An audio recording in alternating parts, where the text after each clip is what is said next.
If there was one thing Penny was tired of hearing, it was that cursed line, "You are pretty, but you are too big."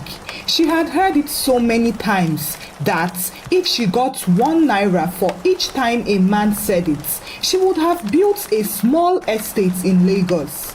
Penny was a 31-year-old single lady who works with a top insurance company and lived on the mainland in a 2-bedroom flat all alone.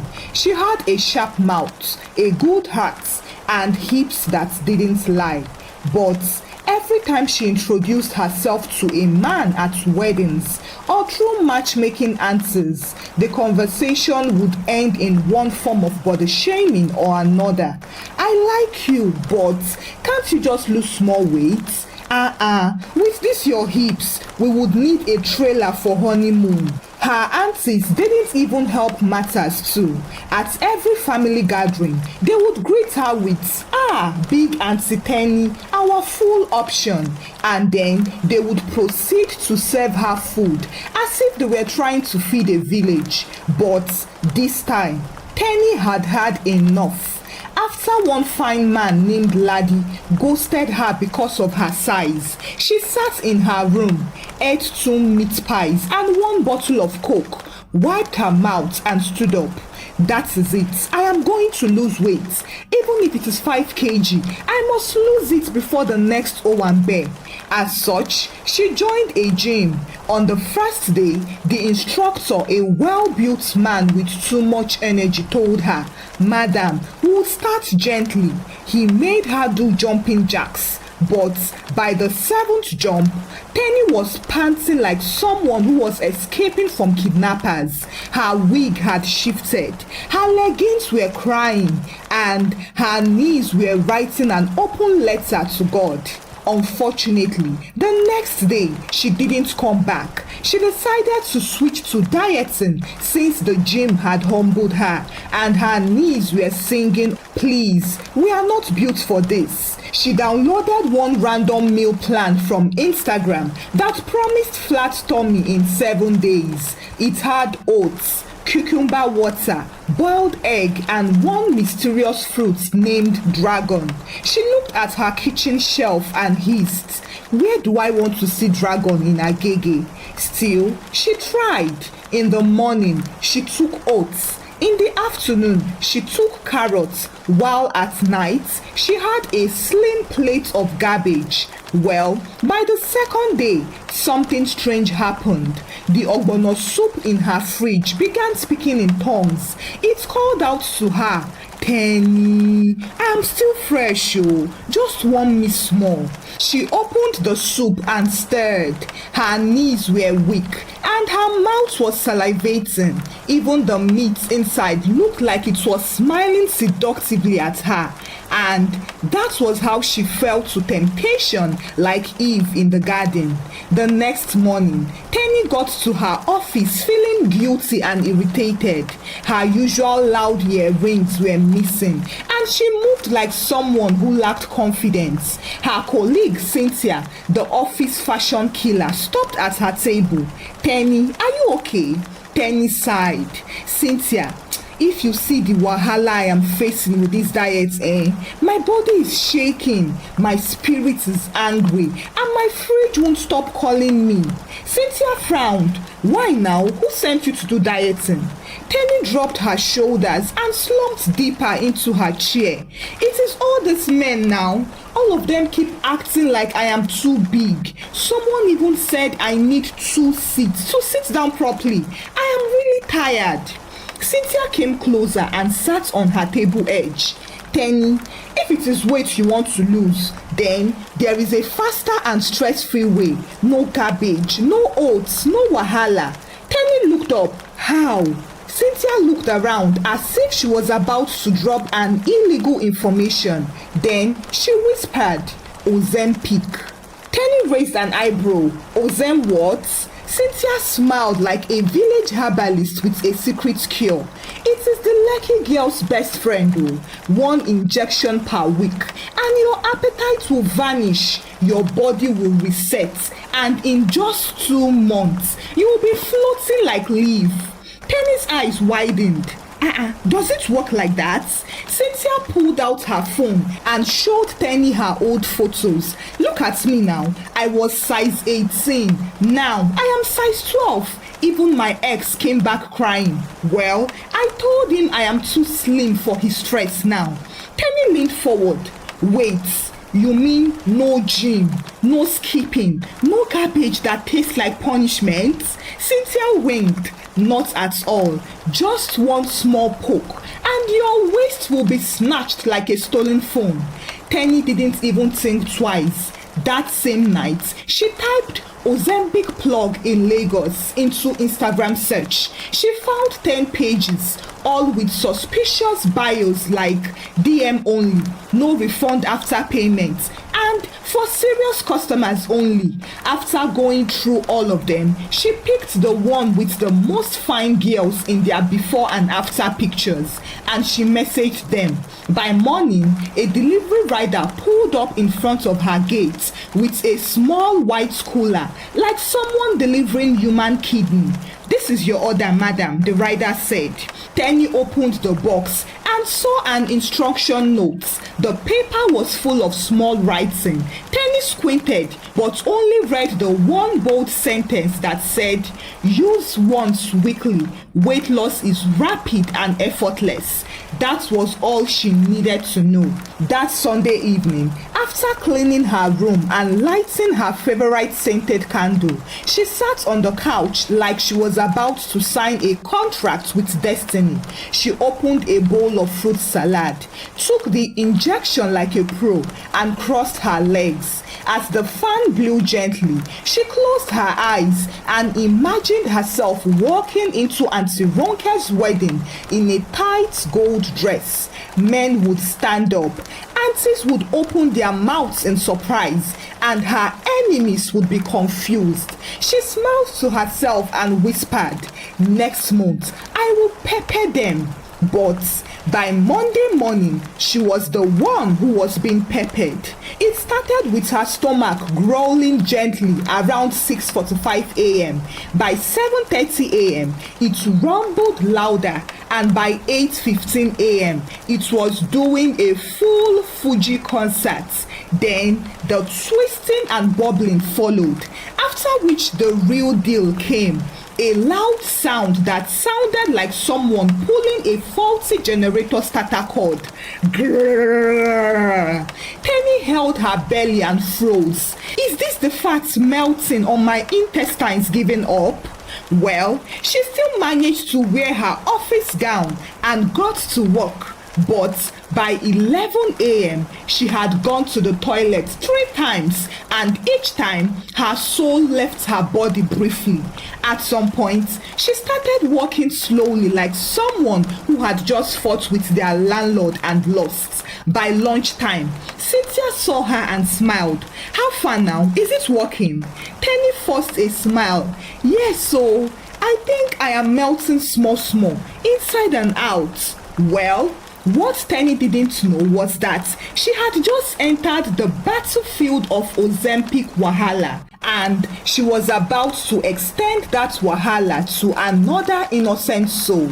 Tenny had gone to a baby shower in Ogudu, one of those events where they served rice, small chops, and unsolicited advice. She wasn't even close to the celebrants, but her mother forced her to represent the family because, as she puts it, you need to be seen. Who knows where your husband will find you? So she wore her newly slimmed down trousers, forced her waist into a corset, and powdered her tired face. But halfway through the party, her stomach began to protest again. She excused herself, went to the bathroom, and came back looking like someone who just ran a marathon in slippers. That was when she noticed Sade. Sade was sitting quietly with her baby, dabbing her face with a napkin and eating puff-puff as if it was punishment. They made eye contact. Tenny smiled at her. Hi. Sade forced a smile. Hello. You look familiar, Tenny added. Did you attend Covenant Polytechnic? No, Sade replied. My husband knows the host. Oh, well, I just came for the rice, Tenny laughed. But I think the rice is fighting back. Shade giggled lightly and looked down at her baby. At least you can still wear jeans. Me, I can't even recognize my own body. That was it. One blunt sentence, and just like that, two women who barely knew each other bonded over their struggle with body pressure. They sat together, talked and complained, and by evening, as the sun was setting, Shade finally asked, "How did you slim down like this though? You look different." Tenny leaned in and whispered as if she was sharing a black market fuel location. "It is Ozempic." Shade blinked. "What is that?" Tenny smiled. "The thing that made me lose appetite and my unwanted weight." Shade's eyes lit up, then she frowned. "Is it safe?" Tenny shrugged. "Abeg, leave safety for now. Do you want to be slim or not?" Shade didn't reply again, and just like that, another woman's journey began. Shade didn't go to that baby shower to make new friends. She went because she needed air, she needed space, and a reason to leave the house without her mother-in-law asking if she had drank her herbal mixture for womb rearranging. She was 4 months postpartum, but she was still tired, still leaking and still round. Her baby, little Tolu, was a blessing, but nobody tells you that such blessings come with sleepless nights, cracked nipples, and a body that now jiggles in places that used to snap. Her body was still in mama mode. Her tummy had not gone down, and her arms were soft like fresh agege bread. Even though her husband didn't mind, in fact, he said he preferred her fuller now as it made her look sweet. Shade didn't feel sweet at all. She scrolled Instagram day and night, seeing new mothers posing with flat tummies and doing what I ordered versus what I got for their bodies. They all looked snatched. One day, she tried to wear her pre-pregnancy dress and ended up crying on the bed like someone who had just lost a bet. She tried waist trainer. She bought the one they advertised online that said, "It takes 7 inches off your waist in just 7 days." On the first day, it took her breath. On the second day, it took her peace. And by the third day, it almost took her life. So, it was like a miracle to her when she met Tenny at the party and heard about Ozempic. For a woman like her, that drug sounded like deliverance, especially now that the other church women had started whispering. She heard one of them say last Sunday, "Our youth pastor's wife is growing very big. Oh. She used to look like Esther in the Bible before, but now she looks like Eli's daughter-in-law." The side talks hurt her and made her feel insecure, even though her husband, Dayo, the youth pastor, loved her. He would kiss her belly and call it Tolu's first playground, but it did not erase her insecurities. Every time she opened Instagram and saw other new moms with slim waists and smiling babies, she felt like a failure. One night after breastfeeding, she stood in front of the mirror naked and cried quietly. "I used to know this body. Now, it is like I am renting it." So, when Tenny whispered Ozempic like a cold word, it entered her spirit. She didn't care about safety. She just asked for the plug. Tenny sent her the page on Instagram and said, "Take only 1 shot per week. Don't try to be sharp, oh, the drug will humble you." Shade laughed and replied, "Don't worry, I have a strong backup." She placed her order that same night, and the next day, while her husband was at a program, she received the package like contraband. It came in the small white cooler, wrapped like a kidney transplant.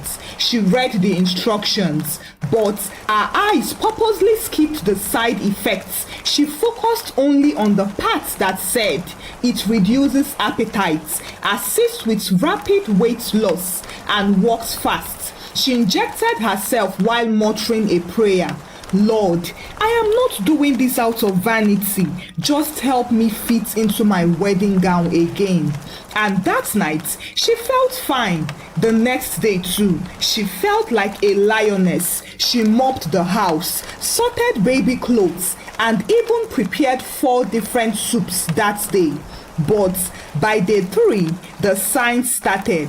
Her stomach began to grumble like a stubborn church generator that wanted to embarrass the pastor. At first, she laughed it off. Maybe the fat is panicking. But then, as time went on, she started waking up with hot flashes, zero appetite, and strange dreams. The first dream she had was in a dark room. A woman with no face stood at the corner whispering to her, "Stop shrinking what God gave you." Shade woke up sweating, but she didn't tell Dayo because she planned to shock him with her snapback. However, by the end of the month, her breast milk had stopped. Baby Tolu cried all day. Her appetite disappeared and her eyes began to sink. Still, she pushed through because she convinced herself that beauty had a price and she was willing to pay for it. Anyway, the dreams continued. Every night, the faceless woman returned. Sometimes she was crying. Sometimes she was shouting at her. At one instance, she even pointed to Sade's reflection in the mirror and said, "Is this who you are now?" One fateful Sunday, Sade almost collapsed on the altar during praise and worship. As she stepped down to sit beside her husband, one of the church elders murmured, "Shey it is slim she wants to be, abi? Now, she looks like a shadow. Who is even advising her to lose weight?" Sade didn't respond, but that night, something in her finally broke. She looked at her baby, then at the mirror, then at the tiny white injection pen on the table. Without thinking, she picked it up, walked to the bathroom, and flushed it down the toilet. Surprisingly, the weird dream stopped that same night. The next day, after flushing the Ozempic pen, Sade felt lighter. Not in body, but in spirit. She knew it would take time for the effects to wear off. And then, 2 days later, she was scrolling Instagram during baby's nap time, just minding her business, when she saw Bola's new photo trending on her feed.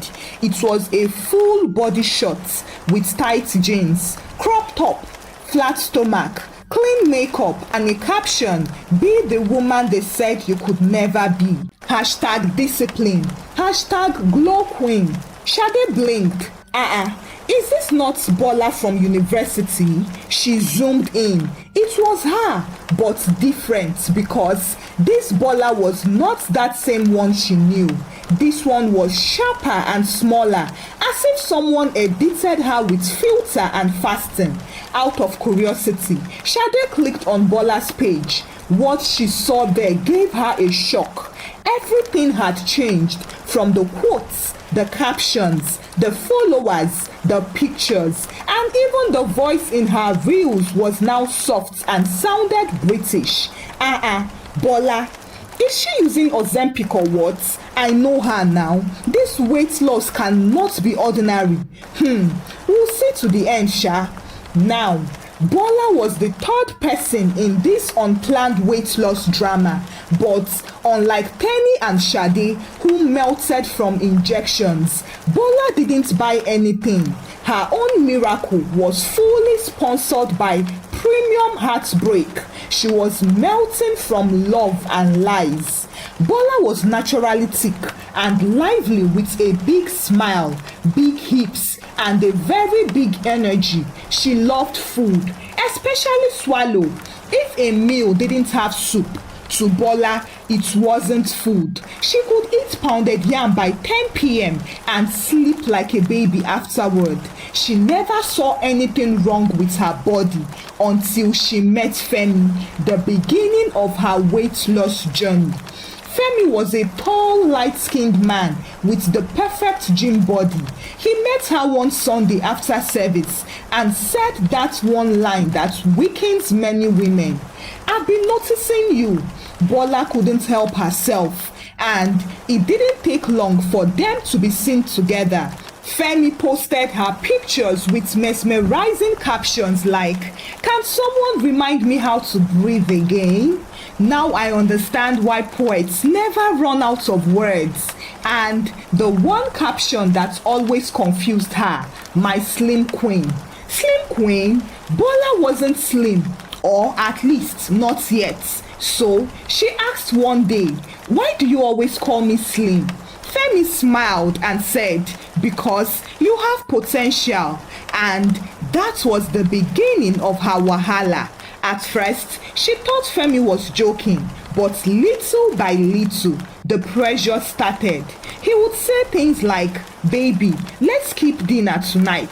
Fasting is good." Or, "Don't wear that gown. It makes you look more than usual." One time, they were out with his friends, and one of them joked, "Ah, Femi, you like thick madam oh." And Femi laughed. Not in a cute way though, but in an embarrassed style. Bola felt it like hot pepper on a wound. That night, she looked in the mirror and said to herself, "I must lose weight, not for me, but for love. I can't lose Femi." And from that day, she changed. She stopped eating swallow at night, started going on 6 p.m. walks, bought slimming teas, downloaded workout apps, and deleted food pages from Instagram. But her weight loss wasn't just from effort, it was more from stress, because Femi gave her no peace at all. The moment Bola fell in love with him, Femi changed like a politician who just won an election. He barely called unless she called first. He would even give excuses about why he couldn't spare a minute to chat with her again. And she once caught him replying, "Thank you, love," under a random girl's comments on Instagram. As such, Bola started competing for love. She went through his phone like FBI, deleted girls from his page, and blocked random women just to feel safe. She was always apologizing, always adjusting, and always trying to earn what should have been given freely to her. In the process of all this, she lost her appetite, her confidence, as well as her sleep. Femi had finally turned her into a shadow of herself, but she kept on convincing herself, maybe if I lose 5 more kg, he will love me again. Unfortunately, he didn't. One Saturday, she decided to surprise him. She cooked his favorites, efo riro and pounded yam, and went to his house. She opened the door with the spare key he gave her months ago, only to meet another girl in his kitchen. She was wearing his shirt and making tea with waist beads jingling like Christmas bell. "Who are you?" the girl asked. "I should be the one asking you," Bola replied sharply. Femi came out of the room and was shocked to see Bola. "Bola, you didn't tell me you were coming. See, it's not what it looks like." Bola couldn't believe her ears. She quietly dropped the food, walked out slowly, entered a keke, and cried all the way home. That night, she cried even harder when she realized that she hadn't eaten proper food in 2 days, and she was not even hungry. Her body was shrinking, but so was her joy, even though she tried to cover it up with Instagram filters and fake smiles. One day, she decided to attend a women's seminar at her old university chapel just to distract herself and maybe find peace in the crowd. As fate would have it, she saw a familiar face at the venue, a woman bouncing a baby and sipping malt. Shade. "Ah, Shade from Mascom." Shade turned and smiled. "Bola, my God, look at you." They hugged and laughed. "You are really glowing," Shade complimented. "You slipped down, oh. I almost couldn't recognize you." Bola smiled weakly. thank you. They sat together during the session, gisted like old times, and later went to get suya. That night, Shade messaged her on WhatsApp. Shade, I wanted to tell you at the seminar. I saw your eyes. You looked tired. Bola replied, I am fine. Shade sighed. That was what I said before I almost collapsed. Bola was confused. Then, Shade sent a voice note explaining everything, the Ozempic drama, the hallucinations, and the toilet saga. Bola was shocked. She then asked, wait, you know someone else who used it too? Shade replied, yes, her name is Tenny. She introduced it to me after I met her at a baby shower. You need to meet her too. And that was how the paths of three women, a tired wife, a shamed girlfriend, and a woman with an unstable belly began to collide. However, Tenny was the first to feel the real side effects. By now, she had done her 7th Ozempic injection. And yes, the weight was dropping. Her jawline was sharper. Her clothes were looser. Even her neighbor asked if she had done liposuction in secret. But the problem was that her stomach had become a full-time alarm clock. Every day at work, it would begin its madness at 10:30 a.m. One time in the office meeting, it made a sound so loud that her boss paused the PowerPoint and asked, sorry, was that thunder? Penny smiled awkwardly. No, sir, it's just internal weather. She was always tired. Her head ached. And worst of all, she had no appetite, not even for meat pie again. Still, she told herself beauty had a price. Until the day she fainted right in front of Chicken Republic and later woke up in the hospital with a drip in her arm and a nurse standing over her looking at her ridiculously. Madam, are you fasting? The nurse asked. Tenny blinked slowly. No, I am on a weight loss journey. The nurse hissed. You people will not rest, Abby. Is that what is trending for you people now? Until one person disappears, the rest won't stop. Meanwhile, Shade's case was not even better.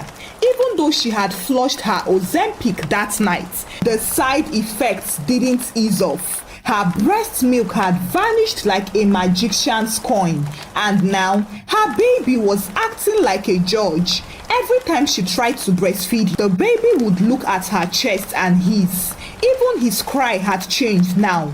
It now sounded like, Mommy, you are on your own, no.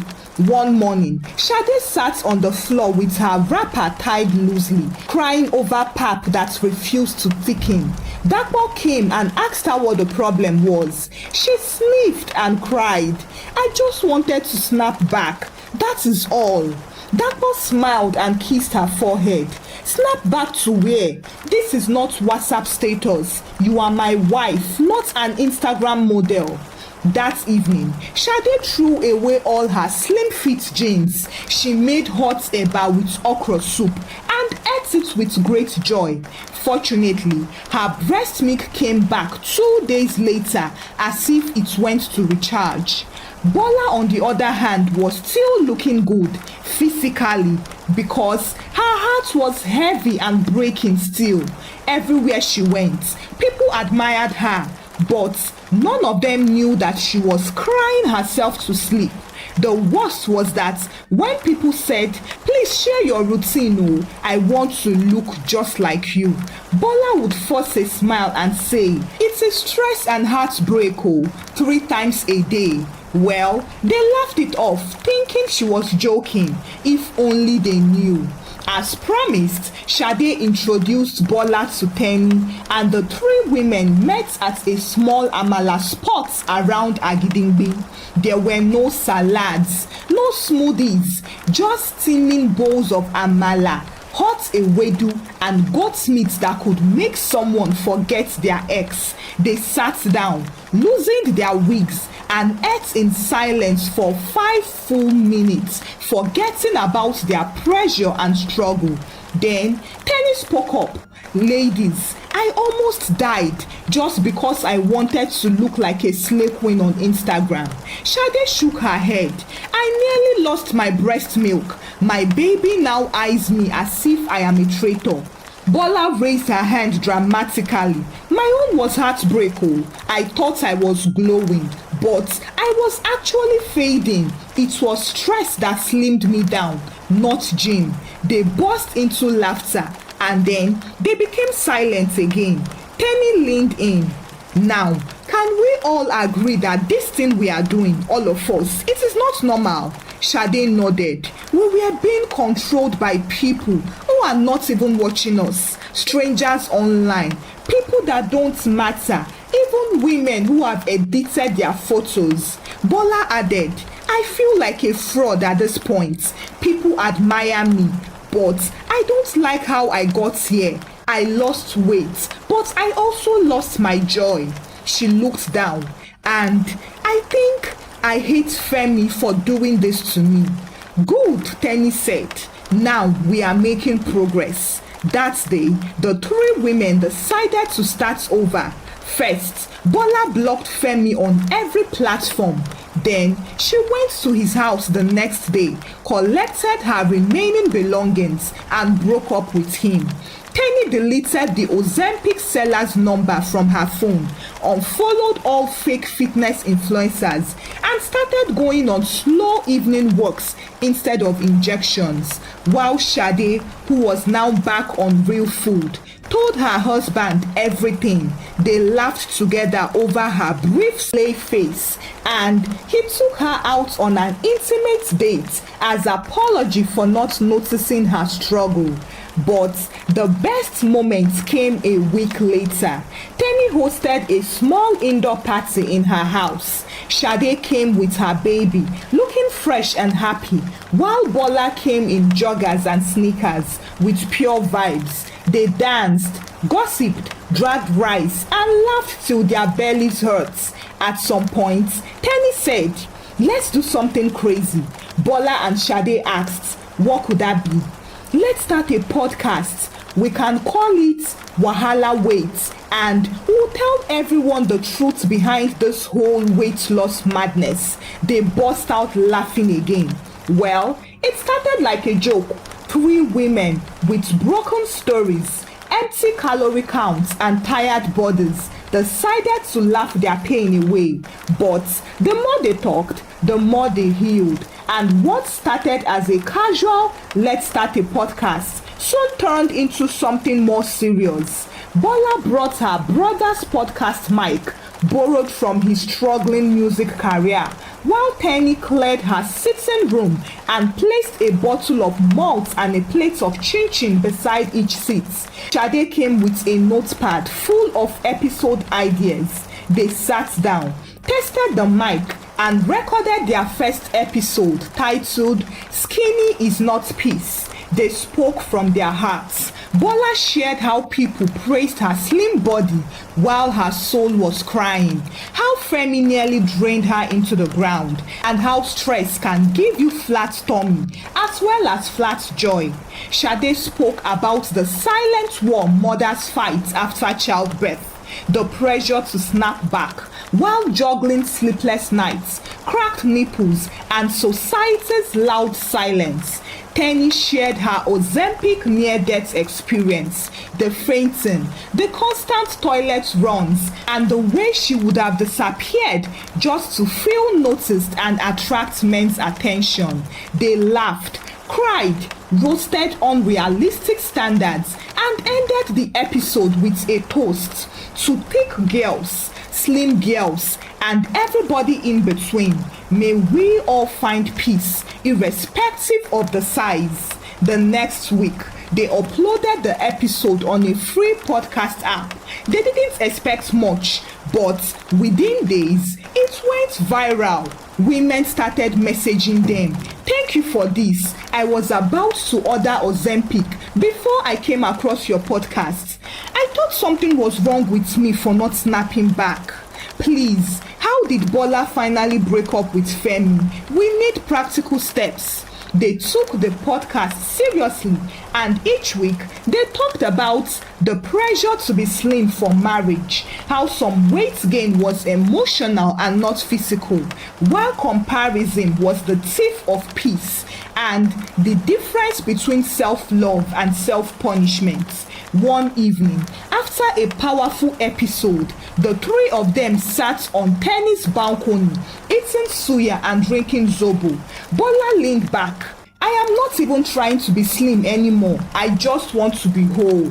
Tenny smiled. Same here, oh. I want to be strong, not skinny. Sade laughed. And me, I just want to eat my swallow in peace without hearing all those snapback nonsense. Their podcast grew, and soon they began to invite guests, from nutritionists to frustrated mothers. One woman confessed on the show that she tied black nylon around her stomach for 3 weeks because she saw it on TikTok. Another one said her own mother told her to stop eating eggs so that she could find a husband. Their podcast remained unique because they were by 3 different women with 3 different journeys and 3 different lessons, but with one truth which held them together. One day, after an episode of Weight Wahala Season 1, which they titled Dear Body, I am sorry, I am ready to love you now, they all cried. Their listeners cried, and they ended it with one final toast to all the women trying to change for love, society, or likes on Instagram. May you first find peace of mind. Thank you for watching the story. Kindly share your thoughts about the story with me in the comments section. What did you learn from the story? Share the story out with your loved ones. Give the story a thumbs up. And subscribe to this channel if you've not done so by now. Until I bring another story your way. Bye!